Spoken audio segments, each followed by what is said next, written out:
Veliki pozdrav svima, ja sam kineski mag i ljudi, konačno je došao najlepši period u godini i sada sa sigurnošću mogu da vam kažem i da vam potvrdim da idemo u kinu. Kada kažem idemo, mislim na mene i na vas koji ćete da gledate ove vlogove, pošto moj kamerman ne može da ide sada, on će da krene za jedno mesec i po dana kada budemo išli sledeći put. U ovom videu ispričat ću vam gde sam planirao da idem i koje gradove želim da obiđem. I također pokazat ću vam šta nosim sa sobom. Prvo pitanje koje se postavlja jeste zašto baš Kina? Pod broj 1, ako mene pitate, Kina mi je jedna od najlepših zemalja na svetu i prvi put kada budete otišli u Kinu, nijedna evropska zemlja vam više neće biti interesantna. Kada pričamo o Kini, pričamo o civilizaciji koja je tehnološki možda 50 godina ispred svih nas i tako je sve funkcionalno i organizovano. U mojim vlogovima koje ću snimati po prvi put u životu moći ćete da vidite da većina stanovništva koristi električne motoriće kao prevoz ili eventualno metro. Auto vam praktično i ne treba jer imaju toliko dobro razvijenu železnicu da do drugih gradova stižete za pola sata,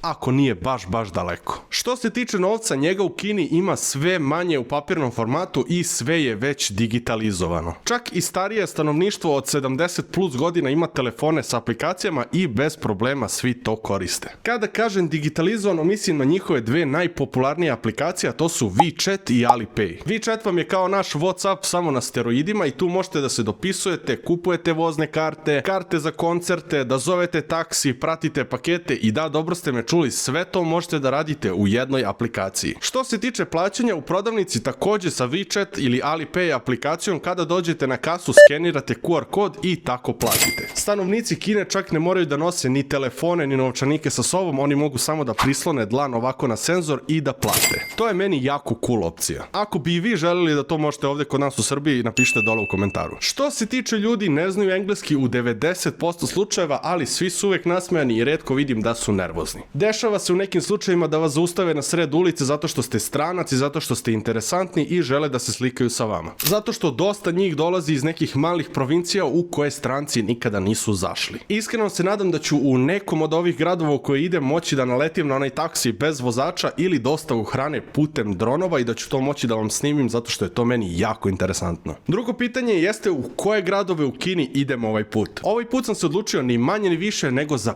5 gradova. U pitanju su Shenzhen, Guangzhou, Chongqing, Putian i Xiamen. Što se tiče Shenzhena, u pitanju je najveći grad za elektroniku i ako ste gledali moje stare TikTok videe, mogli ste da vidite neke kraće videe iz tih marketa za elektroniku, ali sada ćete imati ceo video posvećen samo tome, tako da bacite subscribe da podržite ovo putovanje. Također, magazin od Taobaja nalazi se baš u Shenzhenu, tako da ću moći da vas provedem kroz ceo proces od primanja pa do slanja paketa. Sljedeća stanica posle Shenzhena jeste Guangzhou i tamo ima dosta marketa za garderobu, a jedan od najvećih marketa za kožu i za satove. On je jedan od mojih omiljenih gradova i vraćam se u njega po 4. put i mislim da mi nikada neće dosaditi. U zavisnosti koliko budem imao vremena, a mislim da će biti samo 2 dana u tom gradu, pokušat ću da vam pokažem najviše što mogu i da vas provedem kroz te markete. Također moram da smislim kako ću da snimim jer lokalci ne vole da vide kamere na tim mestima, a mislim da pretpostavljate i zašto. Elem, iz Guangzhoua nastavljamo za Chongqing, u narodu poznatiji kao 8D grad u kom nikada ne znate na kom ste spratu. I kao grad sa jako ljutom hranom. Pretpostavljam da su vam izlazili videi gdje ljudi hodaju po gradu i samo pogledaju preko ograde i ispostavi se da su zapravo na 18. spratu. A oni misle da su u prizemlju. Također, ako ste gledali live-ove od iShow Speeda, znate da mu je jedan od najboljih live-ova od cele Kine bio baš u Chongqingu sa onog mosta kada je gledao light show sa dronovima. Ja prošli put kada sam se vraćao iz Kine imao sam presedanje baš u Chongqingu, ali je bilo kasno uveče i kada sam otišao do mosta ništa od toga nije svetlilo. Tako da sada ponovo želim da se vratim tamo i u potpunosti upoznam ceo grad.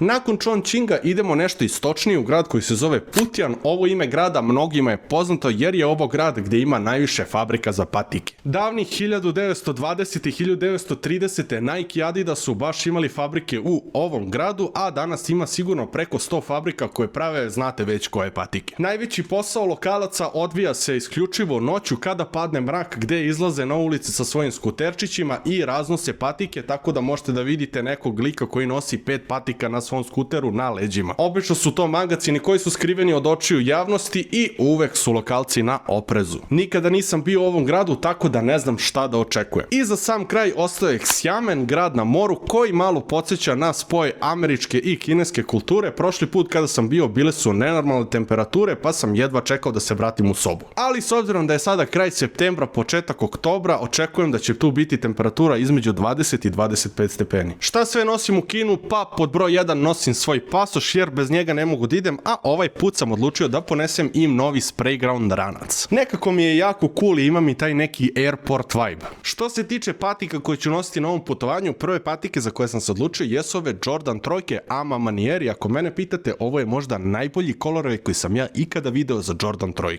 I ono što je jako bitno, ovo je jedno od najudobnijih patika koje sam ikada nosio.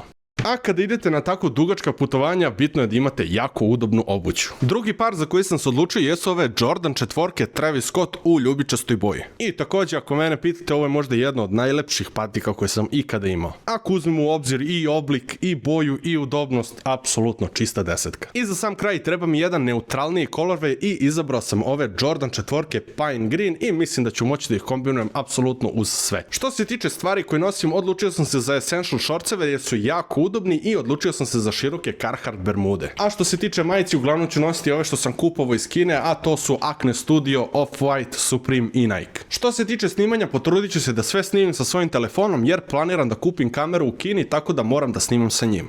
A da bi telefon mogao da izdrži sve i da snimi, moram da ponesem ovu Xiaomi-evu bateriju koja može da napuni moj telefon 4 puta. Ne mogu ni da zamislim da krenem negde bez nje. A čak i da je zaboravim, iskreno to nije ni problem zato što u Kini na svakih 50 metara imate stanice gde možete da rentirate bateriju za punjenje telefona. I mislim da ne košta ni 100 dinara dnevno. I umalo da zaboravim na ovaj stalak za telefon koji će ujedno služiti kao i selfie stick. Biće jako koristan po aerodromu, po gradu, tako da iskreno i bez njega ne mogu da idem nigde. To bi bilo to, ja trebam da uradim posljednje pripreme jer uskoro moram da krenem, tako da ako želite da vidite ceo serijal sa 5 gradova i raznim stvarima iz Kine, ne zaboravite da lupite subscribe i like.